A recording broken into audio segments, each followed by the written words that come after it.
우리 찬송가 395장으로 찬송하시면서 오늘 새벽 기도에 시작하겠습니다.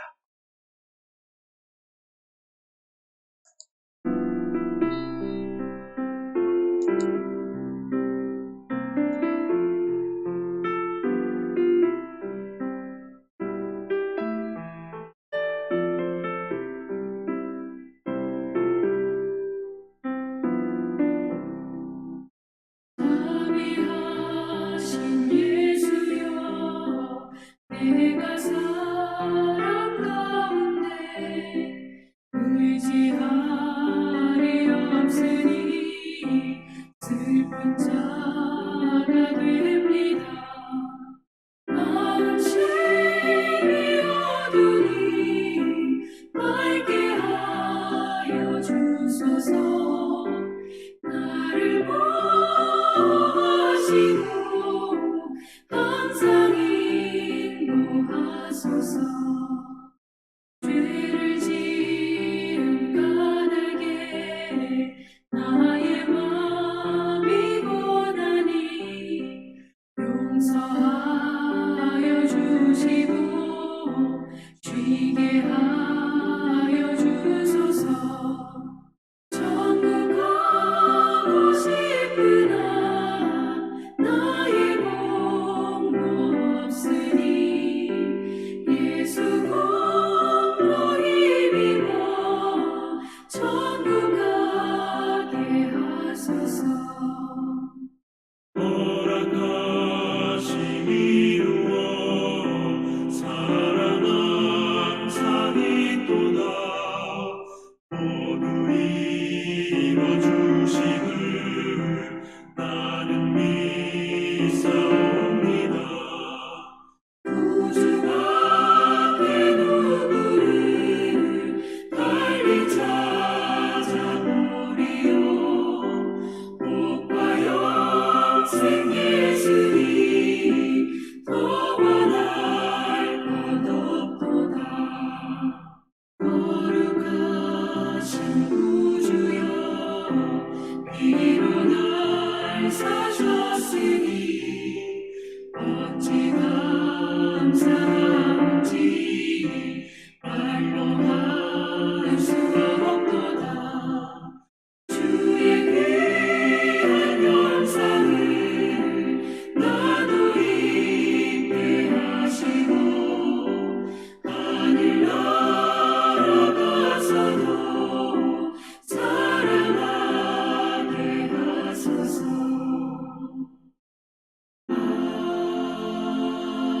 아멘.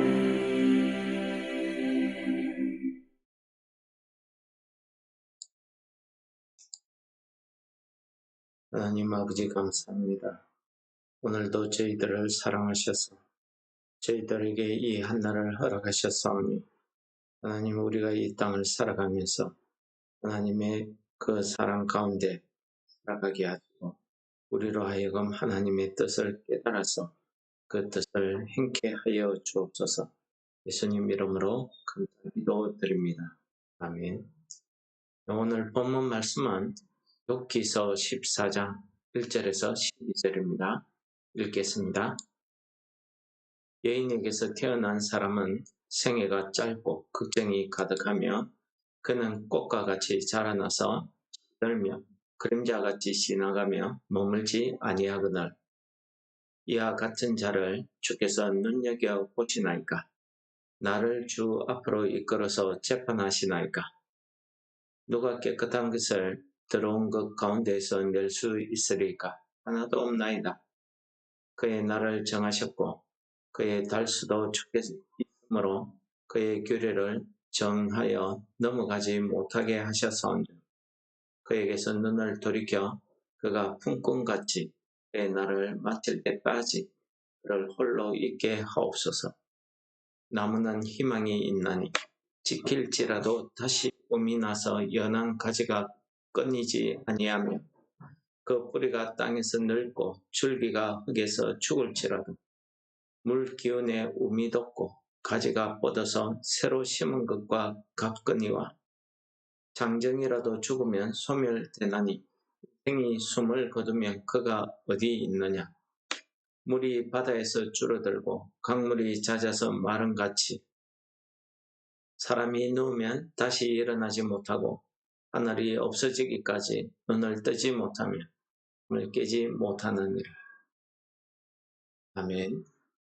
오늘 본문 14장은 욥의 친구들과 욥이 서로 변론하고 있는, 즉 친구들은 욥이 하나님 앞에 죄를 지어서 그를 받는다는 그 믿음, 그들의 전통적인 그런 사상, 그들의 관습에 따라서 자기 생각을 주장했고, 여기에 대해서 욥은 하나하나 이야기하면서 나의 사정, 나의 심정을 알아달라 하는 말로 이야기합니다. 그러다가 마지막에 와서 12장부터 14장까지 욥은 자기가 가지고 있던 모든 감정을 다 드러내서 친구들의 이야기를 반박합니다. 너희들의 이야기는 나에게 있어서 쓸데없는 어원과 같다. 아무런 효용이 없다라는 것을 이야기합니다. 그러면서 욥은 자기의 무죄함을 주장하고, 그리고 하나님 앞에 내 사정을 알겠다라고 이야기합니다. 그러나 우리가 어제 읽었던 본문처럼 하나님께서 제발 나를 두렵게 하지 마시고 나를 무섭게 하지 않으시면은 내가 하나님 앞에 나아가서 내 죄가 얼마나 됐는지 나로 하여금 깨닫게 해달라고 내가 기도하겠다. 하나님 앞에 내 사정을 알겠다. 이런 내용이 우리가 알고 있는 14장의 내용입니다. 오늘 이 욥은 인생이 어떠한가에 대해서 자기가 이야기하고 있습니다. 1절에서 욥은 여인에게서 태어난 사람이 생애가 짧고 걱정이고, 마치 우리의 삶을 이야기하는 것 같습니다. 한 줄로 인생은 짧고 걱정이 많다는 것을 이야기합니다. 모세는 이런 인생에 대해서 우리의 연수가 강건하면 80이라도 그 연수의 자랑은 수고와 슬픔뿐이요 우리가 날아가는 것 같습니다 라고 이렇게 편에서 고백하고 있습니다. 그렇습니다. 우리의 인생이 짧고, 그렇지만 그 인생에는 수고와 슬픔뿐이 없다는 사실을 우리에게 가르쳐주는 그런 고백의 내용이죠. 야곱도 자기 아들 요셉의 바로 앞에 섰을 때 바로에게 자기의 그 삶을 고백합니다. 내 나이가 얼마 못 되니 우리 조상의 나그네 길의 연조에 미치지 못하고 험악한 세월을 보냈다 라고 이렇게 창세기서에서 고백하는 그런 고백을 우리가 들을 수 있습니다. 오늘 내용도 역시 마찬가지입니다. 욥은 자기의 모든 형편과 환경이 다 하나님 앞에서는 참 보잘것없는 이런 인생이라는 것을 이야기합니다. 꽃처럼 시들고 그림자처럼 지나가고 아무런 의미 없이 그냥 흘러간다는 겁니다. 이런 나 같은 존재, 이런 인생에 대해서 주께서 눈여겨보시나이까? 나를 주 앞에 이끌어 재판하시겠나이까? 하나님께서 이런 인생을 눈여겨보신다는 것입니다. 지금 고통, 고난받고 있는 욥의 입장에서는 하나님이 왜 이렇게 하찮은 아무 보잘것없는 이런 인생에 이러한 관심을 가지고 이렇게 내 젊은 날에까지 다 일일이 살피시고 계시는가 하는 것에 대해서 이야기를 하고 있는 것입니다. 사람의 인생의 그 생명의 연한도 하나님께서 정하시고 하나님의 손에 달려 있음을 그가 이야기합니다. 사람은 마치 품꾼과 같아서 품꾼이 그날 일을 마치고 나서 눈을 감을 때까지 그를 홀로 있게 해달라 하는 그런 간절한 소망을 기도합니다. 이건 자기가 마치 품꾼과 같다는 겁니다. 이런 고달픈 인생을 살고 있는데 이 인생에 마치는 그 순간 그때까지만이라도 이 짧은 인생에 그때까지만이라도 하나님 제발 나를 그냥 내버려 두세요 하는 그런 기도가 되겠습니다. 그러면서 그는 우리 사람의 삶을 나무와 비교해서 이야기하는 부분이 오늘 7절부터 이야기합니다. 나무는 죽은 것 같지만은 실은 그 속에서 생명이 있어서 희망이 있다는 겁니다.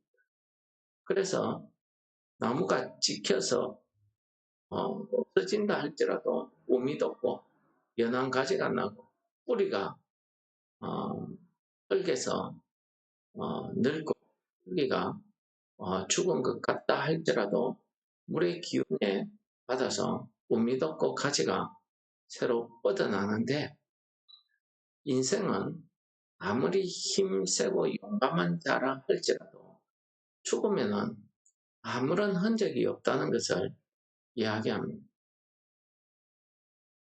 바다나 물도 그 있었던 자리가 표시나지만 사람은 죽고 나면은 아무런 표시가 없다. 한번 누우면은 다시는 일어나지 못한다 하는 것을 이야기하고 있습니다. 오늘 욥은 자기가 고통, 고난 가운데 가지는 인생의 허무함을 이야기하면서 하나님께서 제발 나를 한순간이라도 좀 평안히 있게 해달라는 그런 소망을 내비치고 있습니다. 오늘 욥의 그런 고백 가운데 여인에게서 난 자가 생애가 짧고 걱정이 가득하며 꽃처럼 금방 시들고 그림처럼 지나가는 이런 인생에 대해서 주께서 눈여겨보시나이까? 이 반응법을 이야기하죠. 왜 나를 지켜보십니까? 왜 제발 나를 좀 내버려 두세요 하는 그런 내용 아니겠습니까? 여기에서 눈여겨본다는 것은 하나님께서 이 욥에 대해서 그만큼 사랑을 가지고 살펴보신다는 그런 의미로 해석이 되어지는 것입니다. 지금 고통, 고난 중에 있는 욥은 하나님의 그 사랑, 그 의도를 깨닫지를 못합니다. 그렇기 때문에 이 고통에서 벗어날 수 있는 길은 하나님께서 나를 내버려 두어서 나로 하여금 좀 숨을 쉴 수 있게 해주는 그 길밖에 없다고 욥은 생각했습니다. 그러면 욥은 그러한 고통, 고난 가운데서 자신이 하나님께 얼마나 귀중한 존재인지를 깨달지를 못하고 있는 거예요. 그리고 우리는 창세기서를 읽어보면 창세기서에서 하나님께서 6일 동안 만물을 창조하시고 마지막에 사람을 만드시고 그 사람에게 이 세상 모든 만물을 복으로 주셨습니다. 하나님께서 이 세상을 창조하신 것은 하나님 스스로 복을 받기 위해서 하나님이 필요해서 창조했다기보다는 하나님의 그 사랑을 이 사람들에게 나타내기 위해서 창조하신 것 같습니다.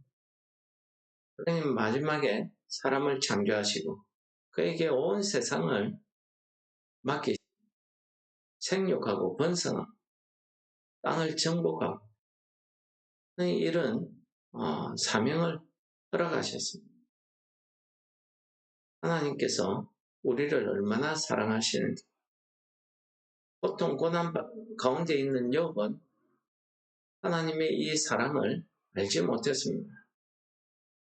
하나님께서 우리를 얼마나 사랑하시는지 요한복음에서는 예수님께서 자기가 세상을 떠나서 이제 십자가의 죽음을 통해서 내가 하나님 아버지께로 간다 하는 내용을 제자들에게 알려주셨습니다.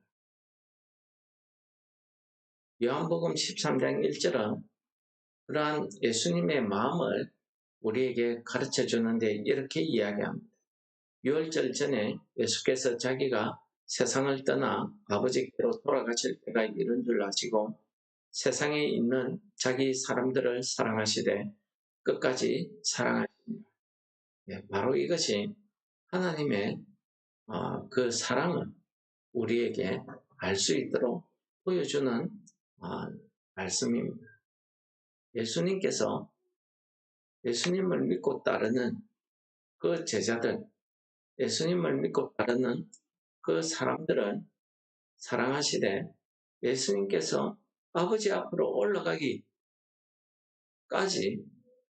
그들을 끝까지 사랑하셨다는 사실을 이야기하고 있는 것입니다.